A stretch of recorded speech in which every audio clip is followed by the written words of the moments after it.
Okay, good evening, everyone. Obviously, the big news here, I'll get out of the way and show you the shot there with Julian Assange being arrested. It looks like he's got quite the beard going. And what I try to do is connect the dots so that the reaction can be directed rather than just outrage, so that you know who did it, that you can directly focus your outrage on the people and the actors rather than just big organizations.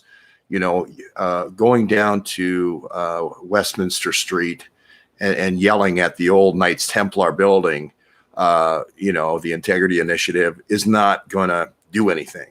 They're just going to say, look at that guy yelling at the old Knights Templar building. What the hell is he doing? Running over to the State Department, and yelling at the, you know, the Democracy Project or whatever, the Democracy Initiative, is not going to do anything. Screaming at the 7th floor of the State Department is not going to do anything. What's more important is, and I see a lot of people coming out now with a lot of these connections. What's more important is to do what our channel does, which is go to the individuals, because you can track the individuals. You can ask individuals questions. You can subpoena individuals. You can see when they flew and had certain meetings and so forth. Again, the buildings don't move. So as much as I appreciate finally a lot of the different outlets coming forward and going, hey, it's this, it's the Democracy Initiative, it's the Institute of International Studies, Strategic Studies, it's this, it's that. These are buildings. The buildings don't actually move. It's the people are the actors. Now, a long time ago, we talked to you about the team. We talked to you about Dmitry Alperovitch. We talked to you about Cambridge being the place where the spy tools were weaponized that Mikhail Alperovitch brought out of the Soviet Union. We told you that Carl Bildt weaponized those NATO tools that became the Vault tools, Vault 7. We told you about the Cozy Bears. We told you about the Fancy Bears. We told you about the connections between the FBI and CrowdStrike, with Sean Henry being the CEO, Adrian Hawkins being the person who was complicit in the cover-up. Obviously, Dmitry Alperovitch being the cover-up. I told you I worked with him. We told you they brought in hacking teams from St. Petersburg, hacking teams from Moscow, more disinformation folks from St. Petersburg. We told you that they brought them to Cambridge. We told you that they studied in Cambridge. This is back when they did the Trump Tower hack. We told you Umbridge was retooled there by a guy, I think it was Beetlejuice was the name they used in the Trump Tower hack, in the fear photo, or whatever his name is, when they did the Trump Tower leak right before the election. We said it was Carl Bildt. We said it was Carl Bildt and NATO from the beginning. We said it was the Pentagon and NATO and Five Eyes that weaponized all these tools. We said it was CrowdStrike and NATO and Five Eyes that set up the intercept on the connection between New York, WikiLeaks connection between New York and the WikiLeaks connection in Britain. We talked about all the people that worked as far as the lawyers. There was, I think I'm getting a huge attack now from the Navy building at Princeton University with the phosphorus experiments. Wow, that was a good one. I don't think it's ever been quite that intense before. But we told you, we went down to the National Harbor. I talked to you about the interview I had with a guy named Connolly, or a person that worked for Connolly, who was a GS-15, that said, hey, we're right here. The adjunct general works right down the street in Anacostia. We're doing disinformation. JTRIG is the program. Connolly was the adjunct general at the time. He kind of moves back and forth. We said who the go-betweens were. Obviously, Christopher Steele on the other end.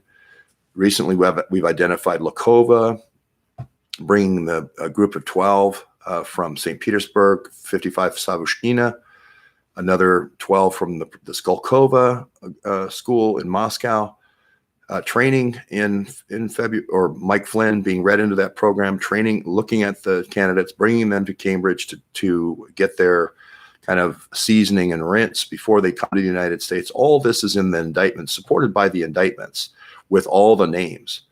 So everything we've said along the way in terms of the tools that were used, the phishing attacks, the with the Act Blue to Act Blues, the X tunnel, the people who wrote that, the place, their actual place of business in Chicago at the Wrigley Building, all this we've said.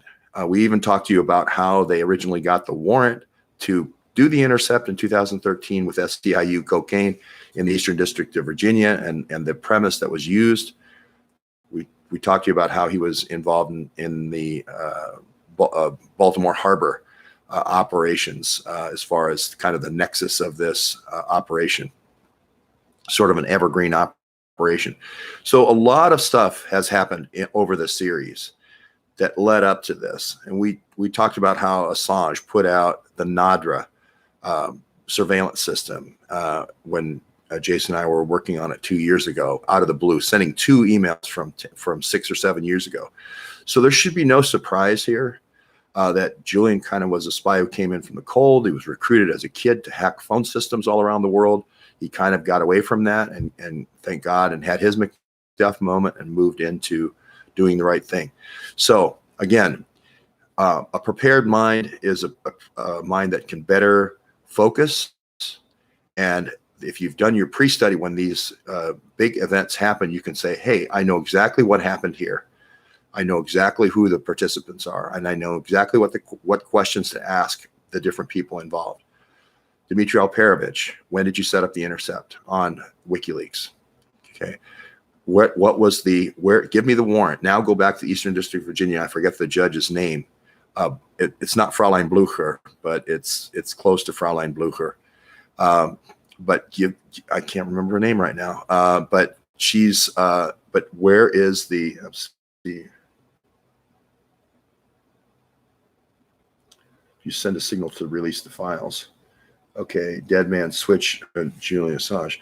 I don't know if there is a dead man switch or not. I notice he's holding a book here, down here.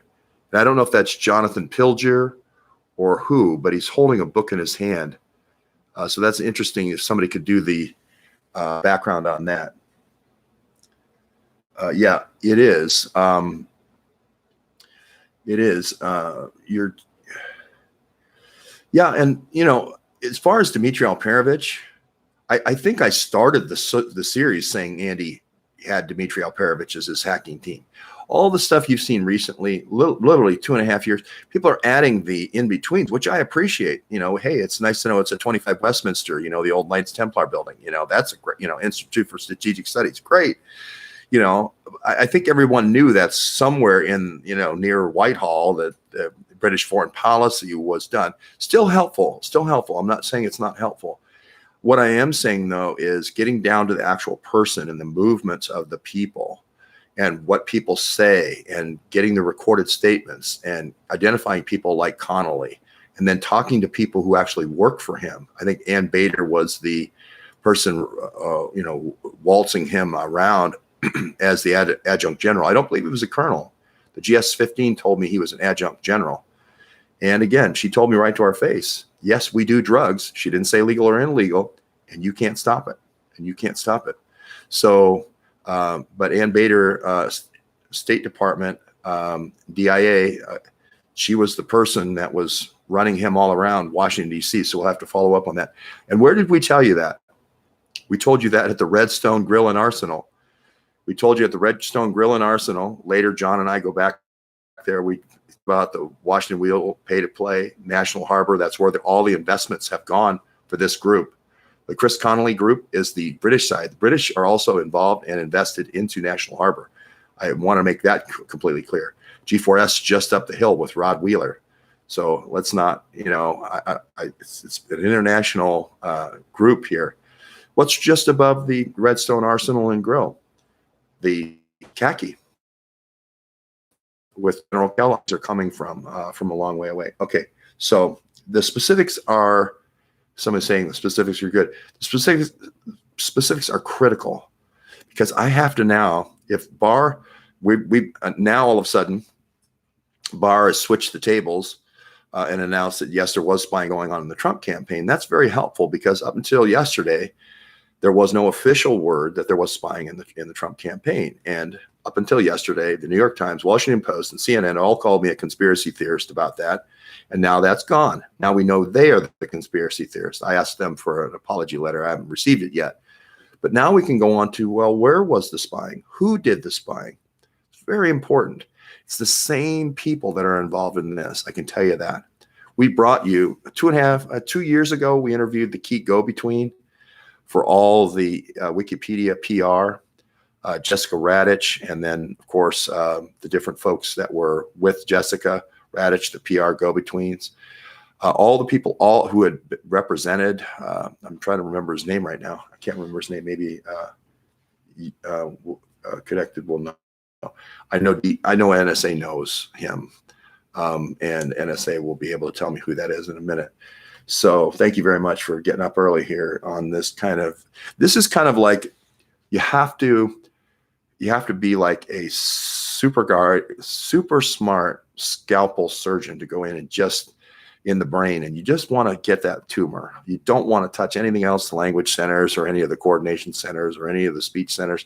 You just want to go in and just get that little bit of the tumor out. And that's how small it is. This isn't a softball-sized tumor in our country. This is a very specked thing.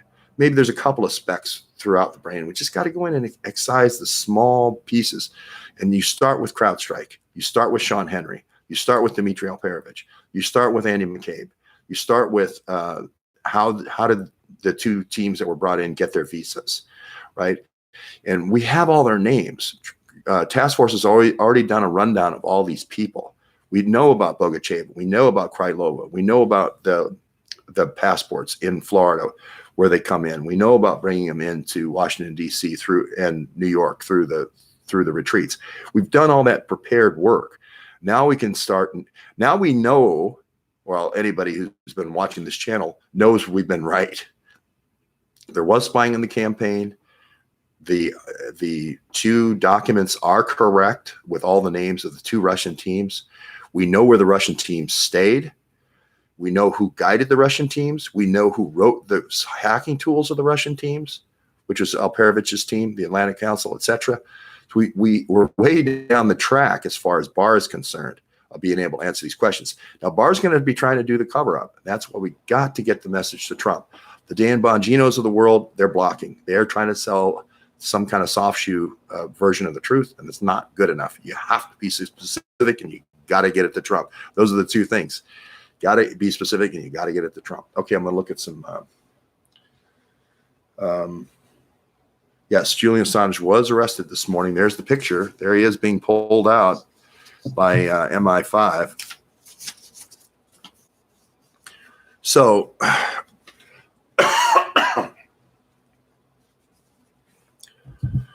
I'll give a few more names here now. So I mentioned Dmitry Alperovich. He's at a company called the Digital Research Lab here. The Digital Research Lab is kind of the cutout. There's another guy named Ben Nemo, like Finding Nemo. I think Nemo may be hard to find this morning. I think it's NIMO, maybe NIMMO, but there's another one. Chris Donnelly, I already mentioned, got to subpoena him. Simon Gracie Lane is another name, I think, to subpoena. He was the operative that went into the Bernie campaign. So as far as getting hacking tools to people like not Khodorkovsky, but Utretsky and so forth, I'm looking to Simon Gracie Lane first for that. Of course, we have John Rendon. We've talked about him. He was the guy who was the PR guy who sold the Iraq War with Chalabi, selling the Iraq War. You remember Chalabi was best friends with Farouki, who seems to be shipping lots of things right across Iran when we're at war with them, or when we've already sanctioned them, using U.S. taxpayer dollars for shipments that are supposed to go to U.S. troops. Oh, we'll just give the Revolutionary Guard here in Bandar Abbas all these trucks, and we'll just meet you guys on the other side by Mashhad. Okay, so we'll just take your word for it that you didn't take anything off the truck and put the gypsy switch in. For any of the food or for any of the weapons or for any of the, the centrifuges technology that we're sending them. Thanks. So those are a couple of the names we're looking for.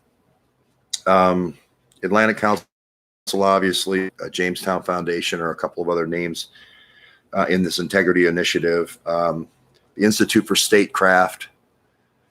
Just you'll see some of these names. AIM has a good little video production. It's not really Doug Gabriel talking with Betsy. It's actually a video production that goes through some of these names, and you'll see it's like got like 40,000 views or something like that. And then finally, when they go through all the buildings that really don't help that much, but help a little bit, they get to, and Dmitry Alperovich is the key to all this. And I'm like, gee, I had to watch a half an hour in to find out it was Dmitry Alperovich. That's what I need to know to subpoena somebody. I can't subpoena the Knights Templar building on Westminster Street in London. Hey, Knights Templar building, would you get your butt down to the Congress and answer some questions? Institute for Strategic Relations, I guess it is. I'm sorry. But anyway, just that's why it's so important for Lakova. Got to get Lakova as far as her wrangling the spies. She writes the book. She writes the book on wrangling all the spies, all the Russian spies, and sending them to United States from Russia. That's what her bosses have done. Richard Dearlove and Andrew Wood. Oh, by the way, those two guys are prominently featured in the AIM broadcast as well. How long we've been talking about them and the Cambridge Compromise of Mike Flynn. But anyway, we won't belabor the point. But it's about wrangling the spies and sending them to America to get secrets. She wrote the book on it. Why would we think the program stopped? It didn't stop. This is the book that they give to the kids to make them feel okay. The reason why they have Mike Flynn go over and talk to them all about leadership is so they're not scared out of their bloody mind when they start walking around the State Department with thumb drives. They do that so the kids don't have heart attacks and start sweating like pigs when they're trying to remove hard drives. They want everybody to know this is just an exercise to see if people are susceptible to counterintelligence. That's why we want you to make a whole bunch of hard drives and put them in that backpack, and make a whole bunch of thumb drives and put them in that backpack. And if you ever get caught running through Congress, throw them into an old phone booth, and then we'll come back later and get it because we control the Capitol Police. That's how it's going to work. Okay. So you have to calm them down. So Mike Flynn goes over there. It's still looking like maybe a good guy in this thing, where he's like, hey, take me through the whole thing of how you bring the Russian spy kids over. You bring them into the different crime task force, different spy schools. You bring them into Ukraine. You bring them into Rome. You bring them into UK. We picked the best two teams that we're going to bring as far as the hackers go. All the other ones are science, STEM kind of kids. And then we put those in strategic places in the United States to do takedowns. Again, I'm not saying anything that's not in the indictments. I'm not saying anything that's not in the indictments. Lakova wrote the book on it. She's at Churchill College, Cambridge. She's at the place I said over 2 years ago that NATO weaponized the Vault 7 tools, right? And then those came over were weaponized by British military intelligence. I think it's Brigade 55. We told you that, right? So, and we told you Beetlejuice was the guy who was running that group. Now, I don't know who Beetlejuice is, but I know he's a computer. Well, actually, I think I do. He's a computer expert at Cambridge, but he's a hacking expert. And we have to focus now on the programs that created this. They're the ones who went in and put the X tunnel in on the Wikipedia servers. They're the ones that had to trace down where all the servers were, all the routers were in Finland, in Norway, in Sweden, in Iceland. Some smattered around continental Europe as well, but most in the Nordic countries. They're the ones who figured all this out and put the intercepts in. Okay, so it's really super important. They're the ones who, the guy who wrote the Dropbox routine for WikiLeaks, he ended up dying in a canoe accident too. People don't forget that. He was on vacation, I think, in Norway, and he had an accident as well. So this is rough stuff. Ratner died of fast cancer. John Jones, an England lawyer, was pushed in front of a train. Gavin McFadden, who ran the journalism school in London, died of fast cancer. And the guy who wrote the Dropbox application died in a canoe. So this is rough stuff. But what are your choices? What are your choices? You have no choice. You have to point out this stuff. This is the takedown, and I wore my NSA shirt today. This is the takedown of democracy. As long as we get it while it's happening and get the message to Trump and be specific that it's CrowdStrike and we want all your logs and all your travel logs. Tell me when Chris Donnelly came into the country. Tell me when he went to the Navy Advanced Lab. Tell me when he went to the, what is it? This, I can't remember the State Department. Let me get the State Department thing for you again. Stengel, I remember a guy named Stengel. Global Engagement Center. You should have went to Jared, right? If you wanted to do global engagement, you should have went to Jared. But no, you went to the Global Engagement Center instead. Thank you very much. Appreciate that. Assange will be a critical source. Yeah, and I still think he was on the USS New York since August because you haven't heard from him. Now, they can bring him back for an interview, I mean, at night or whenever, for Cassandra Fairbanks to interview and just say, look, if you want to stay here at the embassy now, you just don't say anything to her and we're going to bring her through. But we've never seen him come to the window. And I'm like, why hasn't he come to the window? If I put it this way, if I was running the Nazi organization and wanted to stamp out the Truth organization, I would question him on the USS New York, 12 miles out to sea with only international law, governing the interrogations. Why not? And to me, that makes a lot of sense. I think there was an incident I'm trying to remember when the incident was at, anyway, doesn't matter. There's a guy named, so the Warfare Center in the U.S. where Ann Bader took Chris Connolly is the U.S. Center for Naval, I want to say, well, I think it's Anacostia. I think that's where they went. They also went to McCain Center as well. So getting that itinerary down and figuring out all those connections is going to be important. Richard Stengel, as I mentioned, I think it's Stangal. These are all the conspirators involved in this. It's definitely being driven from CIA, definitely driven from DOD. The British hand in this is as a partner or a minority partner. This is all being driven from the Eastern District of Virginia. So I'm going to do those are the initial names I want to put out there, and then I'm going to do questions now. YouTube video of Assange arrest being removed. I don't know. That's a good question. But here's the guy who wrote the article. There's SEIU cocaine, 2013. We're going to hopefully do we have habeas corpus? Do we have a warrant? Does that ever happen anymore? Is England not didn't England give us our common law, Magna Carta, rights of man? I mean, this is like, you may as well, I don't know, go to the Magna Carta today and just shred it, put it through the Awan shredder after you make a copy on the Awan special ultraviolet copier toner. I mean, just throw it through the Awan shredder. This is happening in front of the world stage right now, and it's just shameful. Is this democracy? Is this our great common law that we inherit from Britain? No, it's shameful. The person is a journalist. He's not a spy. He had nothing to do with sending anything to Donald Trump. He was set up by SEIU cocaine in 2013. They had a kid that was developed at the George Washington University. He was culled in George Washington University by this university professor, through the State Department program to get an intercept set up on the whole Dropbox at WikiLeaks. So everybody's been doing Dropboxes to WikiLeaks has been intercepted over the last 6 years. That's what's been going on. And it's CrowdStrike administrates it. So they have a rinse. They have deniability through a rinse. Dmitry Alperovich runs the show. Global Engagement Center and the digital research labs. Yeah, some kind of digital research. So arresting him for what? Well, I'm sure it's going to be espionage. The United States has to do the warrant here. Britain, they can't arrest him for the two women, the Carl Bildt setup in Sweden.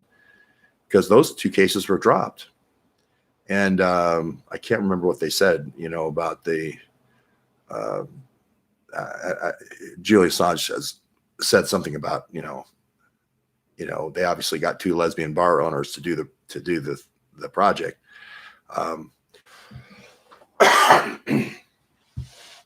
Excuse me. I guess you can, at 50409, you can flood the White House with a text message. That's interesting. It'd be interesting if somebody tries that. Why are they arrested and there's no warrant for his arrest? Well, I'm not saying there's not a warrant for his arrest. I'm just saying it should be published. And in a civil society, as in not a Z society, in a civil society, you would have an arrest warrant, and that should be published. It shouldn't be a secret project, a secret arrest, like a Gestapo arrest. Thank God they didn't do it in the still of the night, which would have been worse. But this is still pretty bad. Where's his attorney? Why 5 guys pulling him when he weighs, 170 pounds now? And why not take him out willingly? For Imran Awan, he was left to clear his assets for over a year after the initial Grafenstine report came out with all the transfers to a foreign country, terabytes from our Library of Congress, many of the articles classified, to a foreign power, to a terrorist organization, to a paramilitary organization that supports a terrorist organization in the Kashmir. Okay, Imran Awan only got a little band on his ankle.